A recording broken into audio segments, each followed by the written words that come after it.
ବର୍ତ୍ତମାନ ଆମେ କାର୍ଯ୍ୟ ବିଷୟରେ ପଢ଼ିବା। ଏହି ପାଠଟି କ୍ଲାସ୍ 9 ପାଇଁ ଉଦ୍ଦିଷ୍ଟ। କାର୍ଯ୍ୟ କଲେ କ'ଣ ବୁଝିବା? ବସ୍ତୁ ଉପରେ ବଳ ପ୍ରୟୋଗ ହେଲେ ବସ୍ତୁ ବଳ ଦିଗରେ ବିସ୍ଥାପନ ହୁଏ, ଅର୍ଥାତ୍ କିଛି ସ୍ଥାନ ଘୁଞ୍ଚିଯାଏ।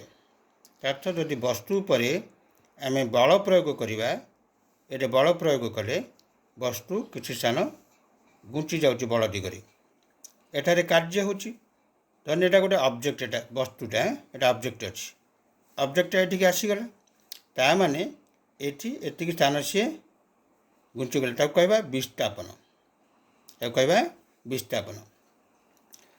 କାର୍ଯ୍ୟ ଏଠାରେ ତିନି ପ୍ରକାର ହେଇପାରିବ।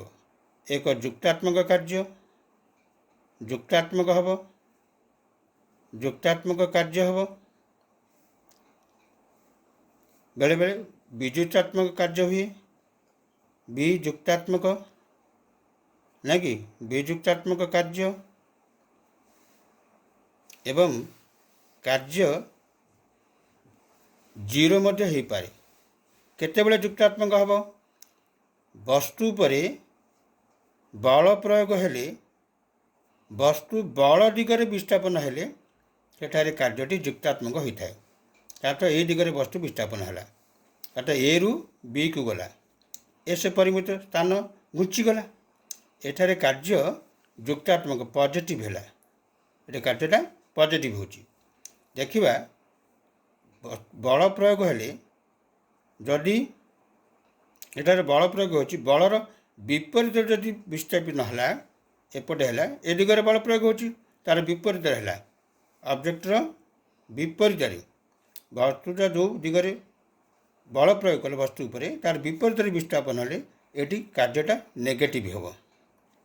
ଯଦି ବସ୍ତୁ ଉପରେ ବଳ ପ୍ରୟୋଗ ହେଲେ ମଧ୍ୟ ବସ୍ତୁର ବିସ୍ଥାପନ ନାହିଁ, ସେଠାରେ କାର୍ଯ୍ୟ ଜିରୋ ହେବ। ବସ୍ତୁର ବିସ୍ଥାପନ ମନେକର ଜିରୋ, ଜିରୋ ହୋଇଗଲା, ଏଠାରେ କାର୍ଯ୍ୟ ଜିରୋ ହୋଇଯାଇପାରେ। ଏବଂ ବେଳେବେଳେ କେଉଁ କ୍ଷେତ୍ରରେ ଜିରୋ ହେବ? ଦେଖିବା, ଯଦି ବସ୍ତୁ ଉପରେ ଲମ୍ବ ଭାବରେ ପ୍ରୟୋଗ ହେଲେ ବସ୍ତୁ এই ଦିଗରେ ବିସ୍ଥାପନ ହେଲା, ଏଠି ବଳ ପ୍ରୟୋଗ ହେଲା, ଏଠାରେ ବଳର ଦିଗ ଏବଂ ବିସ୍ଥାପନ ଦିଗ ପରସ୍ପର ଲମ୍ବ ହୁଏ, ଏଠାରେ ମଧ୍ୟ କାର୍ଯ୍ୟଟା ଜିରୋ ହେବ। ଏଠାରେ କାର୍ଯ୍ୟ ଜିରୋ ହେବ। ତେଣୁ କାର୍ଯ୍ୟ ନିର୍ଣ୍ଣୟ କରିବା ପାଇଁ W=Fs ଯେତେବେଳେ ଏଠି ପଜିଟିଭ୍ ହେଇପାରିବ, ତାମାନେ ବଳର ଦିଗରେ ବସ୍ତୁର ବିସ୍ଥାପନ ହେଲା, ଏଠାରେ ପଜିଟିଭ୍ କାର୍ଯ୍ୟ ହେଲା। ବେଳେବେଳେ କ'ଣ ହୁଏ, ଆମେ ଯେତେବେଳେ ନେଗେଟିଭ୍ ହେବ -Fs ଧରିବା, ଏଠି କାର୍ଯ୍ୟଟା ନେଗେଟିଭ୍ ଆସିଗଲା ଏଠାରେ। ଏବଂ ଯେତେବେଳେ ବସ୍ତୁ ଉପରେ ବଳ ପ୍ରୟୋଗ କଲେ ବଳର ଦିଗ ବିସ୍ଥାପନ ଦିଗ ପରସ୍ପର ଲମ୍ବ ହୁଏ, ତାଠୁ ଏଠି ଆମେ କ'ଣ କରିବା, W=Fs cos θ ପକାଇଲେ ବାହାରିଯିବ। ଏଠାରେ କାର୍ଯ୍ୟ ନେଗେଟିଭ୍, ଯେତେବେଳେ 90 F ଆଉ ଥିଟାଟା ଯେତେବେଳେ 90 ଡିଗ୍ରୀ ହେଉଥିବ, cos θଟା cos 90ଟା ଜିରୋ ହେବ। ତେଣୁ W=Fs cos 90 ଡିଗ୍ରୀ। ତେଣୁ ଏଠାରେ cos 90 ଜିରୋ, ତେଣୁ W ଏଠାରେ F×S × ଜିରୋ ହୋଇଯାଏ, ତାମାନେ ଏଠାରେ ଜିରୋ ହୋଇଗଲା। ଏଭଳି କାର୍ଯ୍ୟ ଆମେ କରିପାରିବା। ବେଳେବେଳେ କ'ଣ ହୁଏ, ଏମିତି ବଳ ଦିଗରେ ପ୍ରୟୋଗ ହେଲେ ବସ୍ତୁଟି କ'ଣ ହୁଏ, ତାର ଏମିତି କୋଣୀୟ କରି ମଧ୍ୟ ଉପରକୁ ଯାଇପାରେ, ବସ୍ତୁଟା ଏଇ ଦିଗରେ ବିସ୍ଥାପନ ହୋଇପାରେ। ଏଠାରେ ଥିଟା କ'ଣ କଲା, ବଳ ତୁମେ ଏପଟେ ପ୍ରୟୋଗ କରିଥିଲ, ଏଠାରେ ଥିଟା କ'ଣ ହେଲା, ଏଠାରେ ମଧ୍ୟ ଏଇ ସୂତ୍ର ପକାଇ W=Fs cos θ ପକାଇ এই ସୂତ୍ର ପ୍ରୟୋଗ କଲେ ଆମେ ବଳ କାର୍ଯ୍ୟଟା ଜାଣିପାରିବା। ହେଲେ ଦେଖିବା, କେଉଁ କେଉଁ କ୍ଷେତ୍ରରେ ବଳ ପଜିଟିଭ୍ ହେବ, କେଉଁ କ୍ଷେତ୍ରରେ ବଳ ନେଗେଟିଭ୍ ହେଲା, କେଉଁ କ୍ଷେତ୍ରରେ ବଳ କାର୍ଯ୍ୟଟା ଜିରୋ ହେଲା, ଏଭଳି ଆମେ ନିର୍ଣ୍ଣୟ କରିପାରିବା। ଆମେ ଏବେ ଦେଖିବା କେଉଁ କ୍ଷେତ୍ରରେ କାର୍ଯ୍ୟ ଯୁକ୍ତାତ୍ମକ ହେବ, ଆ ଉପରେ ଆମେ କେତେ ଗୁଡ଼ିଏ ଏକ୍ଜାମ୍ପଲ୍ ନେବା। ପାହାଡ଼ ଉପରୁ ତଳକୁ ଖସିବା, ପାହାଡ଼ ଉପରୁ ତଳକୁ ଖସିବା ବା ଉପରୁ ତଳକୁ ଖସିଲେ ଏଠାରେ କାର୍ଯ୍ୟଟା କ'ଣ ହୁଏ ନା ପଜିଟିଭ୍ ହେବ।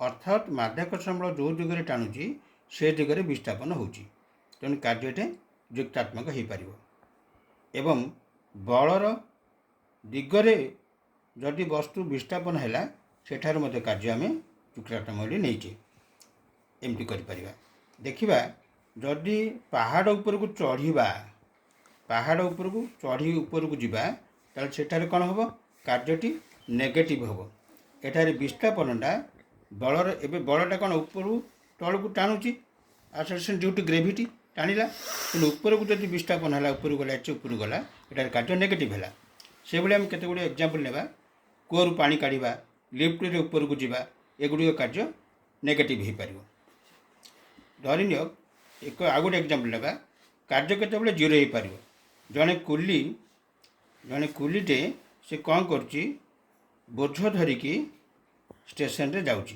गोटे बोझटे धरी हेले ये से बोझर मन को धर 50 केजी धरला हेले ये बल केते हम ये बल बाहर करवा किंतु विस्थापनटा ये दिग से चली चली जाऊँगी ये एस है विस्थापन दिग एवं बलर दिग यहाँ बल है दिग और विस्थापन दिगटा आ सहित लंब हो गला देखा बल इज कौन करवा ना बल is equal to M G M है मास अच्छा वस्तुटा केते ना 50 KG into 10 metre per second square zero मूल्य पकेबा पकेले ये 500 ये न्यूटन है बलर एकक पड़ेगा 500 न्यूटन आसला किंतु बल प्रयोग हो विस्थापनटा यार प्रति लंब अच्छी जदि एफ इज इक्वल टू पकेबा W is equal to F S cos theta F S cos theta ये कॉस एटा 90 है थीटाटा ये 90 हो बोझ धरी गले एठारे कार्यटा केते हम ना जीरो हम तेणु ये जना पड़ा फिजिक्स कहूँ जे कुली आम कार्य किसी करूना तथापि आम ताकू आम तार पाउना आम देउचे तेणु आम जदि एक कथा एटा फिजिक्स कहूँ ये कार्य होना एटा पॉजिटिव है गोटे नेगेटिव है आ गोटे कार्य केतबेले जीरो हो गला तो बाहर करवा कार्यर एकक W is equal to F S एफटा बल तार न्यूटन है इंटू एसटा कौन ना मीटर ताहले न्यूटन मीटर एटा को आम कहवा जूल कार्यर एकक जूल हो पार गोटे गोटे है जूल है आ गोटे एकक अच्छी अर्ग है 1 जूल अर्थ कौन 1 न्यूटन इंटू 1 मीटर ताहले एटा 1 जूल कहवा अर्थात 1 न्यूटन बल प्रयोग कले वस्तु जदि बल दिगरे 1 मीटर विस्थापन हम सेठारे 1 जूल काम होला बोली कहि परिबा एमती एकक हो पारे सेमती 1 अर्ग अर्थ यदि 1 डाइन बल वस्तु पर प्रयोग हेले वस्तु जदि 1 सेमी विस्थापन हुए ताले एठारे 1 अर्ग कार्य होला बोली कहि परिबा एबे वर्तमान देखिबा जे जूल आ अर्ग मध्य संपर्क जूल एवं अर्ग मध्य संपर्क 1 joule is equal to 1 newton into 1 metre 1 newton 10 to the power 5 dyne convert कर डाइन रे कन्वर्ट करवा 1 मीटरटा 100 सेमी है अर्थ 10 to the power 5 dyne into 10 to the power 2 cm is equal to 10 to the power 7 dyne into cm 10 to the power 7 erg पाठ जदि मतलब भल लगुच या अन्य मानक शेयर करेंगे एवं नवम दशम कौन साइंस एवं विज्ञान पाठ आवश्यक थे मत मो ओडीजी एजुकेशन को देखिपारे मोर पाठ जदि भल लगुच या लाइक करेंगे सब्सक्राइब करेंगे एवं शेयर करेंगे नवम दशम फिजिक्स केमिस्ट्री एवं मैथमेटिक्स ओडीजी एजुकेशन को सब्सक्राइब करेंगे, लाइक करेंगे और शेयर कर देखिपारे।